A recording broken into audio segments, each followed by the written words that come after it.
नमस्कार प्रिय बंधुगण, एक अत्यंत गुरुत्वपूर्ण वीडियो सहित मु प्रकाश जगदेव आज आपण मान सामने। दर्शक बंधु, आपण माने समस्त को ये वीडियोटी शेष पर्यंत देखा मु निवेदन करी, कारण ये वीडियोटी बहुत कामर वीडियो, आपण मान जीवन को बदलाई देला परी वीडियोटी। निष्पत्ति आपण मानकर, आपण डिसाइड करंतु ये वीडियो सहित रहिबे ना एबे स्किप कर चली जिवे। आज मु आपण को आपण प्रगति पथर खलनायक सहित आमना सामना करेबी। खाली सेतिक नुह, किपरि भाव रे आपण आपण प्रगति पथर विलेन को मात देबे, हरेबे, आगु को बढ़िबे, से विषय मध्य मु आलोकपात करिबे। कौन आपण माने जानिबा को चाहिबे नहीं आपण प्रगति पथर विलेन किए?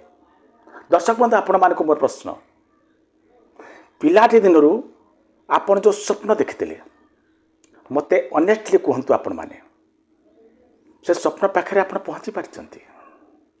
से स्वप्नर आख पाखरे वर्तमान अछंती?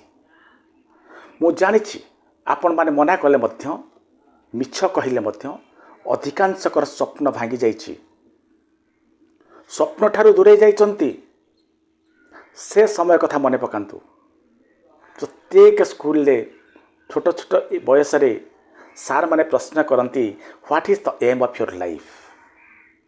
आमे माने केते कोन प्रतिश्रुति देइथिला हम सार को, मु डाक्तर बनिबी, मु इंजीनियर बनिबी, मु एया करिबी, सया करिबी। आज से स्वप्न कुआडे गला? से छुआ दिनर उत्साह, से छुआ दिनर उद्दीपना कुआडे बोई गला?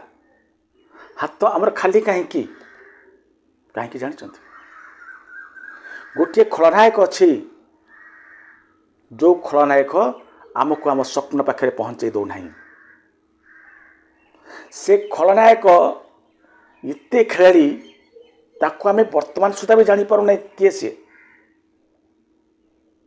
केतेबेले आम भाग्य को दोष दौचे, केतेबेले आम हालत को दोष दौचे, केतेबेले आम आकु ताकु समस्त को दोष दौचे, किंतु वास्तविक पक्षरे किए खलनायक आम जानीपारू ना।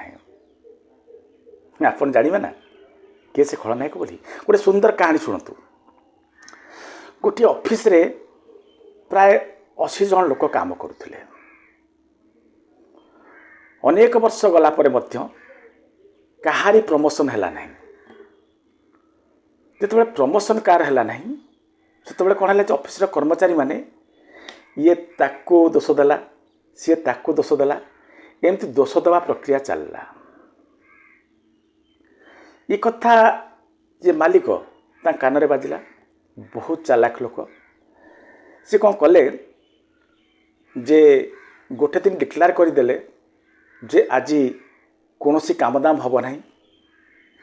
आपण माने समस्ते आज जानिबा को पाइबे आपण प्रगति पथर खलनायक किए। एक कथा सुनला परे से ऑफिस रे गोटे पूरा हलचल सृष्टि होगला। किए आम प्रगति को रोकिछि? कहाँ आम प्रमोशन हो पारु नहीं? आम जानिले ताको छाड़िबा नहीं। समस्ते आग्रही हेले जानिया पई से जो खलनायक कहाँ आम प्रमोशन बंद अच्छी। से मालिक जन कौन करथिले, गोटे बढ़िया व्यवस्था करथिले। एम्प्लॉय माने समस्ते जन जन कर जिबे। गोटे पाल टंगा जाई चारिपटे, गोटे दुईटा बाट अच्छी, गोटे पटे पशिबे, गोटे पटे बाहर एवं ता भीतर से खलनायक को देखिए। आउ गोटे कंडीशन थिला, जी जीव बाहर जदि अन्य कहा सहित से कथा हला ता प्रमोशन केबे हबो नाही। ये कंडीशन भी कर दिया जाइथिला। एवं सेठी जन दरवान जगी रहिथिले जेमति केई का सहित कथा हेबे नाही। जनक परे जणे गले। गोटे पिला थिला भारी एनर्जेटिक, बढ़िया काम करे, ता ना होची राजू। समस्ते गले, जा जा बाटे गले, कई क्या तो कथा हेबेनी कंडीशन होती। ए राजू जिते गला ता मन में बहुत से मन भाविकी जाइए, मु जानी जी हूँ मो शत्रु बोली, मुझे केवे छाड़ी ना। यापर राजू जा पहुँची, देखी गोटे कफिन मुर्दार जोट रहे, से गोटे मिरर लगी। ये तो जाइए अनै दे कौन अच्छी बोली ता निज मुह देखा जाइए राजूर। ରାଜୁ ବୁଝିଯାଇଛି ଯେ ପ୍ରକୃତରେ ମେସେଜ କ'ଣ। ମେସେଜ ହେଉଛି ଏଇଆ ଯେ କେହି କାହାର ପ୍ରଗତିକୁ ରୋକନ୍ତି ନାହିଁ। ପ୍ରଗତି ପଥର ଖଳନାୟକ ଆଉ କେହି ନୁହଁ, ଆମେ ନିଜେ ହେଉଛେ ଆମ ପ୍ରଗତି ପଥର ଖଳନାୟକ। ହଁ ଦର୍ଶକ ବନ୍ଧୁ, ଆପଣମାନେ ସମସ୍ତେ ସବୁ ସମୟରେ କେତେବେଳେ ଭାଗ୍ୟକୁ ଦୋଷ ଦିଅନ୍ତି, କେତେବେଳେ ପରିସ୍ଥିତିକୁ ଦୋଷ ଦିଅନ୍ତି, କେତେବେଳେ ୟାକୁ ତାକୁ ଦୋଷ ଦିଅନ୍ତି। ଆପଣ ମାନନ୍ତୁ ବା ନ ମାନନ୍ତୁ, ଆଜି ଆମେ ଯେଉଁ ପରିସ୍ଥିତିରେ ଅଛେ, ଆଜି ଯେଉଁ ସିଚୁଏସନ୍ ଦେଇ ଆମେ ଗତି କରୁଛେ, ଆଜି ଯେଉଁ ସ୍ୱପ୍ନ ପାଖରେ ଆମେ ପହଞ୍ଚି ପାରିନେ, ସେଥିପାଇଁ ଦାୟୀ ହେଉଛେ ଆମେ ନିଜେ।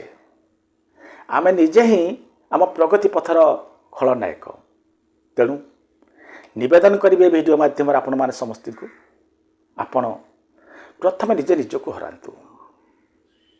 ଯଦି ଆପଣ ସ୍ୱପ୍ନର ମଣିଷ, ସ୍ୱପ୍ନ ଯଦି ଆପଣ ପାଇଁ ବଡ଼, ଯଦି ଆପଣଙ୍କ ପାଖରେ ଜିଦ୍ ଅଛି ମୁଁ ସ୍ୱପ୍ନ ହାସଲ କରିବି, ତାହେଲେ ପ୍ରଥମେ ଆପଣଙ୍କୁ ଆପଣଙ୍କ ନିଜ ସହିତ ଲଢ଼ିବାକୁ ପଡ଼ିବ।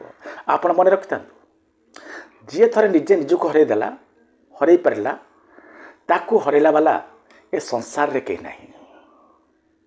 ଆପଣ ଅନଡିଫିଟେଡ଼ ହେଇଯିବେ ଯଦି ଆପଣ ନିଜେ ନିଜକୁ ହରାଇ ପାରିଲେ। କେମିତି ହରାଇବେ? ଆଜି ଆପଣ ଗୋଟେ କାମ କରନ୍ତୁ, କାଗଜ କଲମ ଆଣନ୍ତୁ। ଏମିତି ମୁହଁରେ କିଛି ହୁଏ ନାହିଁ। ଆପଣଙ୍କ ପ୍ରଗତି ପଥରେ ଅନ୍ତରାୟ ସାଜୁଥିବା ଆପଣଙ୍କ ଭିତରେ ଯେତେ ଖରାପ ଗୁଣ ଅଛି ତାକୁ ଦୂରାନ୍ତୁ। କ'ଣ କ'ଣ ସେ ଗୁଣ ଗୁଡ଼ିକ ମୁଁ କିଛି କିଛି କହୁଛି, ଆଉ ସବୁ ଆପଣ ଖୋଜିବେ, କାରଣ ଆପଣ ଭଲ ରକମ ଜାଣିଛନ୍ତି ଆପଣଙ୍କ ଭିତରେ କ'ଣ କ'ଣ ଦୋଷ ଦୁର୍ବଳତା ଅଛି। ପ୍ରଗତି ପଛରେ ଅନ୍ତରାୟ ସୃଷ୍ଟି କରେ ପ୍ରଥମେ ହେଉଛି ଆପଣଙ୍କ ମନ। ଯେତେବେଳେ କୌଣସି କାମ ଆପଣ ଆରମ୍ଭ କରିବେ, ସମୱାନ୍ ଇଜ୍ ଦେୟାର ଇନସାଇଡ୍ ୟୁ, ଆପଣଙ୍କ ଭିତରେ କେହି ଜଣ ଅଛି, ସେ ଚିତ୍କାର କରିବ, ନା ତୋ ଦ୍ୱାରା ହେବ ନାହିଁ, ତୁ ପାରିବୁ ନାହିଁ, ବହୁତ କଷ୍ଟ କାମ, ଭାରି କଷ୍ଟ ହେବ, ଇତ୍ୟାଦି ଇତ୍ୟାଦି ଯେତେ ନେଗେଟିଭିଟି ଅଛି ଆପଣଙ୍କ ଭିତରେ ଭରିଦେବ।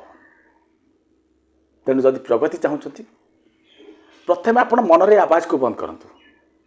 ପଜିଟିଭ୍ ଟକ୍ ସହିତ କଥାବାର୍ତ୍ତା ହୁଅନ୍ତୁ। ମନରେ ପ୍ରଶ୍ନ ଆସିଲା, କାହିଁକି ତୁ ପାରିବୁନି, ପ୍ରଶ୍ନ ପଚାରନ୍ତୁ କାହିଁକି। ଯଦି ରାମା ଦାମା ସାମା ପାରୁଛନ୍ତି, ମୁଁ କାହିଁ ପାରିବିନି। ବହୁତ କଷ୍ଟ ହେବ, କିଛି ପାଇବାକୁ ହେଲେ କଷ୍ଟ କରିବାକୁ ପଡ଼େ।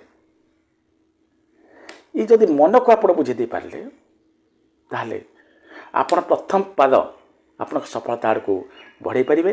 ଯଦି ପ୍ରଥମ ଆଟାକ୍ରେ ଯେଉଁ ଆପଣଙ୍କର ଯିଏ ଭିଲିଆନ୍, ତାର ଯଦି ପ୍ରଥମ ଆଟାକ୍ରେ ଆପଣ ଧରାଶାୟୀ ହେଲେ, ଆପଣଙ୍କ ସ୍ୱପ୍ନ ଗଲା। ତେଣୁ ଆଜିଠାରୁ ମନ ଭିତରେ ଯେତେ ଆବାଜ ଆସୁଛି, ନା ପାରିବୁନି, ତୋ ଦ୍ୱାରା ହେବନି, ଫେଲ୍ ହେଇଗଲୁ, ତ ଛାଡ଼ନ୍ତୁ ସେସବୁ, ଆଗକୁ ବଢ଼ନ୍ତୁ। ଦ୍ୱିତୀୟଟି ହେଉଛି, ଆପଣ ଗୋଟେ ସ୍ୱପ୍ନ ଦେଖିଲେ, ପ୍ରଥମେ ଆପଣ ଗୋଲ୍ ସେଟିଂ। ଅଧିକାଂଶ ଲୋକ ଗୋଲ୍ ସେଟିଂ କରିପାରନ୍ତିନି, କ'ଣ କରିବେ ଜାଣିନାହାନ୍ତି, ତାହେଲେ ଯିବେ କୁଆଡ଼େ। ଆପଣ ପ୍ରଥମେ ସ୍ୱପ୍ନ ଦେଖନ୍ତୁ ନା, କ'ଣ କରିବେ ପୁରା କ୍ଲାରିଟି ସହିତ ଭାବନ୍ତୁ ନା, ତାକୁ ଜାଣିଲେ ତାପରେ ତ ଆପଣ ଏଇଠି ଗୋଟେ ବେଶୀ ଲୋକ ମାତ ଖାଇଯାଆନ୍ତି। ଯେତେବେଳେ ଆପଣ କାମ କରିବାକୁ ଡିସାଇଡ଼୍ କରିଦେଲେ ମୁଁ କରିବି, ସେତେବେଳେ ଆସିଯାଏ ଆପଣ ପ୍ରୋକ୍ରାଷ୍ଟିନେସନ୍, ଟାଳଟୁଳ, କାଲି କରିବି, ସମୟ ହେଲେ କରିବି, ସମୟ କ'ଣ ଚାଲିଯାଉଛି କି, ଇତ୍ୟାଦି ଇତ୍ୟାଦି ବହୁତ କଥା। ଟାଳମଟୋଳ ନୀତି ବା ପ୍ରୋକ୍ରାଷ୍ଟିନେସନ୍କୁ ଛାଡ଼ନ୍ତୁ, କାମ ଆରମ୍ଭ କରନ୍ତୁ। 7 ମହଣ ଘିଅ ହେବ ରାଧା ନାଚିବେ, ସେ ଜିନିଷ ପୁରୁଣା ହେଇଗଲାଣି, ଚାଲୁନି ଆଉ। ଯାହା ଅଛି ଆପଣ ସଂସାଧନ, ସେଇ ସଂସାଧନକୁ ନେଇ ଆପଣ ପ୍ରଥମେ କର୍ମ ଆରମ୍ଭ କରନ୍ତୁ। ସଂସାଧନକୁ ଦୋଷ ଦେଇ କର୍ମ କରିବାକୁ କେବେ ଡରନ୍ତୁ ନାହିଁ। ଏହାପରେ ତା ପରବର୍ତ୍ତୀ ଷ୍ଟେପ୍, ତାପରେ କେତେ କେତେ ଗୁଣ ଅଛି। ଧୈର୍ଯ୍ୟ। ଯଦି ଆପଣଙ୍କ ପାଖରେ ଧୈର୍ଯ୍ୟ ନାହିଁ, ତ ଆପଣ କିଛି ପାଇବେ ନାହିଁ।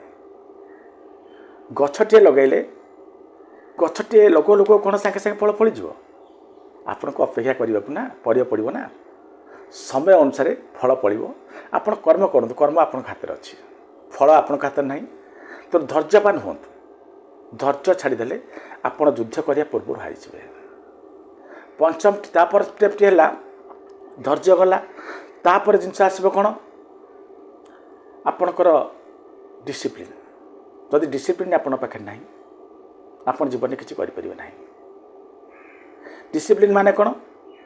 इच्छा नाही मन नाही प्रोब्लेम अच्छी से काम बंद करी ना मोर काम करार अच्छी चाहे जाऊना कहीं मु कर्म करी देह भल ना ठीक अच्छे 2 घंटा जगह घंटाटे करी किंतु काम को वाइंड अप करी ना ये शपथ आप डिसिप्लिन गला या पर आपण प्रत्येक दिन किछि किछि शिखंतु आपण जो स्वप्न देखिछंती से स्वप्न को वास्तविकता परिणत करने आपण की शिखा पड़ो। शिक्षा होची प्रगतिर मूलमंत्र बिना शिक्षा रे आपण प्रगति पाखे पहुँची पारे ना आप प्रगति को छुई पारे ना जो फील्ड रे आपण बादशाह बनवा चाहते ना से फील्ड पर किसी शिखंतु या पर चेष्टा करंतु जो जो खराब गुण आपण को आपणकर प्रगति पाखे पहुँचे दौने आप स्वप्न पाखु आप दूरे दौची से सब जिन को खोजी खोजिकी आप हरइबार प्रयास करूँ। समय लगे धीरे धीरे जब आप कन्सियसली काम करेंगे आप गोटे कागज लिखले ये जिन को हरइबी ये जिन मुझे हरइबी जदि लिखिदे तो आप जो टाउन टूर्णिस्ट जहाँ आसो आपण मन को आप कहे मुझे कमिट कर हरइबी बोली आपको केवे जितवा देवी ना गोटी गोटी करी हरई हरई शेष आप विजेता बनवे। आप आउ गोटे बढ़िया कथा मुझे आध्यात्मिक आर गोटे जाऊँगी जे आध्यात्मिक बिना मत लगे जीवन अधूरा। आपण जीवन सर्वश्रेष्ठ लड़ाई लड़ुंट आप जानते युद्ध को जीव सांगरे थी भाई कह जाए आपण सांगरे किए जदि आप आध्यात्मिकता सहित जोड़ी होगला ना ताले आपण अंतरमन मानिब जे someone is there with me जे मते हारिबा को देबो नाही। एई विश्वास टिका को जदि आपण हासिल करनेल ना जीवन रा को युद्ध हमति नाही जोटी आपण हारि जिबे। आध्यात्मिकता सहित जे जोड़ी होतु कहले तो बहुत किछि तथापि मु कहूची जे आपण जानिछंती कमल पुष्प पद्म फूल काहे भगवान कर प्रिय पद्म फूल जदि चाही था ताले से किचड़ को दोष दे कादुओ को दोष दे ता जीवन को बर्बाद कर दे था किंतु पद्म फूल कादुअरे फुटिक देखला एवं ये क्वालिटी पाई सबू भगवान का प्रिय हो गला। को भगवान देखिए आप पद्म फूल उपर बसी थे किए ठिया होते किए हाथ धरते कौन पाई कारण पद्म फूल आमको शिखाए जे हालात को दोष दे नुह कर्म करी हालात को संसाधन बनई मनीष ही हुए ऊपर को जाई हुए। तेणु पद्म फूल हूँ समस्तर सब भगवान प्रिय। तेणु आपण केबे हालात को दोष दिंतु ना हालात जहाँ होता प्रत्येक हालात रे भी एक जीत आपण को अपेक्षा कर रही जीत को खोजतु। या पर द्वितीय कथा है आपण को मुझे चाहिए गोटे कथा आमर पूर्वज माने आपण जानिले आश्चर्य हे से समय से माने बहुत एक्टिव थिले बहुत एनर्जेटिक थिले किंतु तांकरी छुआ है आम पाखे से एनर्जी ना आमे बर्तमान लगुच सत जमती आम शक्तिहीन हो जाऊे डे बाय डे कहीं तार कारण हूँ आम मान पाखे जो एनर्जी अच्छी से एनर्जी को आम कौन कर बहिर्मुखी करुचे ट्रेन कर दौचे एनर्जी को। आपण मत कहतु अधिकांश लोक अभ्यास सका उठू उठू mobile खेलदेवे Kaut good morning message आसी कि गुड मॉर्निंग मेसेज देखिए ताको रिप्लाई देवे कि फॉरवर्ड करेंगे यही काम मत कहतु सकाल जब आप एमती आरंभ करेंगे आप प्रगति केमती हम से समय आमर जो थिले पूर्वपुरुष से कौन कहते सका उठू उठू विश्वनियंता भगवान सहित निजक जोड़ुले धन्यवाद दे से उठुले जे भगवान धन्यवाद मु आज सकाळ प्रभात आज सकाळ सूर्य को देखिपारि आज सकाळ को उपभोग करें धन्यवाद देवाई बहुत जिन आप अच्छी नवेदन करेंगे आपण मैंने समस्त को बिछणार उठू उठू प्रथम विश्वनियंता भगवान को ଧନ୍ୟବାଦ ଦିଅନ୍ତୁ। କେଉଁ ଜିନିଷ ଆପଣଙ୍କ ପାଖରେ ନାହିଁ, ଯେକୌଣସି 5-6ଟି ଜିନିଷ ପାଇଁ ଆପଣ ଧନ୍ୟବାଦ ଦିଅନ୍ତୁ। ଏ ଧନ୍ୟବାଦ ଦେଇ ଜୀବନ ଆରମ୍ଭ କରନ୍ତୁ। ଧନ୍ୟବାଦ ଦେଇ ଜୀବନ ଆରମ୍ଭ କଲେ କ'ଣ ହୁଏ, ଆପଣଙ୍କ ଭିତରେ ପଜିଟିଭିଟି ଭରିଯାଏ। ଆପଣଙ୍କୁ ଦେଖାଯାଏ, ଆପଣ ଜାଣିପାରନ୍ତି କ'ଣ କ'ଣ ଆପଣଙ୍କ ପାଖରେ ଅଛି, ଯେଉଁଟା ପୁରା ଆପଣଙ୍କୁ ପଜିଟିଭ୍ ବନେଇଦେବ। ଯେଉଁ କହନ୍ତି ନା, ତା ମୁହଁ ଚାହିଁଲେ ବୋଲି ଏହା ହେଲା, ତା ମୁହଁ ଚାହିଁଲେ, କାହା ମୁହଁ ଚାହିଁଲେ କିଛି ହୁଏ ନାହିଁ। ଆପଣ ଦିନକୁ ଯେମିତି ଆରମ୍ଭ କରିବେ ସକାଳକୁ, ରେଜଲ୍ଟ ସେୟା ପାଇବେ। ଯେଉଁଦିନ ଆପଣ କହୁଛନ୍ତି ମୁଁ ଆ ମୁହଁ ଚାହିଁ ଦେହ ଖରାପ, ମୋ ଦିନ ଖରାପ ହେଇଗଲା, ସେଦିନ ଆପଣ ଟିକିଏ ଆନାଲିସିସ୍ କରନ୍ତୁ ସେ ଦିନ କେମିତି ଆପଣ ଆରମ୍ଭ କରିଥିଲେ। ପରମାତ୍ମାଙ୍କ ସହିତ ଯଦି ଆପଣ ଧନ୍ୟବାଦ ଦେଲେ, ପରମାତ୍ମାଙ୍କୁ ଟିକେ ଭାବିଲେ, କ'ଣ ଲାଭ ହୁଏ ଜାଣିଛନ୍ତି? ଆମେ ସମସ୍ତେ ଗୋଟେ ଗୋଟେ ବ୍ୟାଟେରୀ, ଆମେ ସମସ୍ତେ ବ୍ୟାଟେରୀ। ଆମେ ଯେଉଁ ବହିର୍ମୁଖୀ କାମ କରୁଛନ୍ତି, ଇଆଡ଼େ ସିଆଡ଼େ ବିଭିନ୍ନ ଆଡ଼େ ମୁଣ୍ଡ ପୁରାଉଛନ୍ତି, ଝଗଡ଼ା ଝାଣ୍ଟି ଈର୍ଷା ଦ୍ୱେଷ ଯାହା ଯାହା କରୁଛନ୍ତି, ଏସବୁ ବହିର୍ମୁଖୀ କାମ। ଆ ଦ୍ୱାରା କ'ଣ ହେଉଛି, ଆମେ ଯେଉଁ ବ୍ୟାଟେରୀ ଅଛନ୍ତି, ବ୍ୟାଟେରୀ ନା ଆମେ ସବୁ, ଆପଣ ଭାବିନିଅନ୍ତୁ ଆମେ ସବୁ ବ୍ୟାଟେରୀ। ତା ଦ୍ୱାରା କ'ଣ ହେଉଛି, ଆମର ଯେଉଁ ଏନର୍ଜି ଡ୍ରେନ୍ ହେଇଯାଉଛି। ପରମାତ୍ମା କିଏ ଜାଣିଛନ୍ତି? ପରମାତ୍ମା ହେଉଛନ୍ତି ପାୱାର ବ୍ୟାଙ୍କ। ଯେପର୍ଯ୍ୟନ୍ତ ଆପଣ ନିଜକୁ ପାୱାର ବ୍ୟାଙ୍କ ସହିତ ନ ଯୋଡ଼ିବେ, ସେ ପର୍ଯ୍ୟନ୍ତ ଆପଣ କେବେ ଏନର୍ଜେଟିକ୍ ଫିଲ୍ କରିବେ ନାହିଁ। କିଏ ମାନୁ ବା ନ ମାନୁ, ଅନେକ ଲୋକ ଅଛନ୍ତି ଏ କଥାକୁ ଉପହାସ କରିବେ। ଥରେ ଭଗବାନଙ୍କ ସହିତ ନିଜକୁ ଯୋଡ଼ିକି ଦେଖନ୍ତୁ, ଆପଣଙ୍କର ଆତ୍ମବଳ କେତେ ବଢ଼ୁଛି, ଆଉ ଆପଣ କେତେ ଶାନ୍ତି ଅନୁଭବ କରୁଛନ୍ତି, ତାପରେ କହିବେ। ତେଣୁ ଚେଷ୍ଟା କରନ୍ତୁ, ସକାଳୁ ଉଠିଲେ ଧନ୍ୟବାଦ ସହ ଜୀବନ ଆରମ୍ଭ କରନ୍ତୁ। ଟିକିଏ ମେଡ଼ିଟେସନ୍ କରନ୍ତୁ, ନିଜର ଶ୍ୱାସ ପ୍ରଶ୍ୱାସ ଉପରେ ଧ୍ୟାନ ଦିଅନ୍ତୁ। ଶ୍ୱାସ ପ୍ରଶ୍ୱାସ ଉପରେ ଧ୍ୟାନ ଦେଲେ କ'ଣ ହୁଏ, ଆପଣଙ୍କର ଯେଉଁ ଏନର୍ଜି ଡ୍ରେନ୍ ହେଇଯାଉଛି, ସେ ଏନର୍ଜି କନସେନ୍ଟ୍ରେଟ୍ ହେଇ ଆପଣଙ୍କ ଆଡ଼କୁ ଆସେ। ବହିର୍ମୁଖୀ ଯେଉଁ ଥିଲା ଅନ୍ତର୍ମୁଖୀ ହୁଏ, ଆପଣ ନିଜେ ନିଜକୁ ଚିହ୍ନନ୍ତି। ତାପରେ ବସିକି ଆତ୍ମ ଅନୁଶୀଳନ କରନ୍ତୁ, ଯେ କ'ଣ କରିବା କଥା, ମୁଁ କ'ଣ କରୁଛି, ଆତ୍ମ ଅନୁଶୀଳନ କରନ୍ତୁ।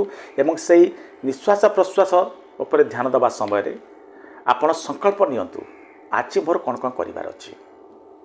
ଏ ସଂକଳ୍ପ ଆପଣ ଯେଉଁ ପ୍ରତିଜ୍ଞା ଆପଣ କାହା ସହିତ କରନ୍ତୁନି, ନିଜ ସହିତ, ଯେ ଆଜି ଏଇ କାମ ମୋର କରିବାର ଅଛି। ଯଦି ପାଖରୁ ଯାଉଛନ୍ତି ସେ ସମୟରେ ଗୋଟେ କାଗଜ ଲେଖିଦିଅନ୍ତୁ। ସେଇ ଯେଉଁଟା ଆପଣ କାଗଜ ଲେଖିଲେ ତାକୁ ନେଇ କାମ କରନ୍ତୁ। ଦେଖିବେ, ଯଦି ଭଗବାନ ସହିତ ଯୋଡ଼ି ହେଲେ, ଆପଣ ଭିତରେ ତା ବଦଗୁଣକୁ ଆପଣ ଛଡ଼େଇ ଦେଲେ, ଆପଣ ଦେଖିବେ ଯେଉଁ ଭିଲିଆନ୍, ଯେଉଁ ଖଳନାୟକ ଆପଣଙ୍କୁ ଆପଣଙ୍କ ସ୍ୱପ୍ନ ପାଖରେ ପହଞ୍ଚି ଦେଉନି, ସେ ଖଳନାୟକଟି ଆପଣଙ୍କର ଏତାଦୃଶ୍ୟ ଆଚରଣ ଦେଖି ନିଜର ସ୍ଥିତି ହରାଇବ, ଆପଣଙ୍କ ଜୀବନରୁ ଡରି ଚାଲିଯିବ, ଆପଣ ହିଁ ସଫଳ ବନିବେ। ରହୁଛି, ନମସ୍କାର।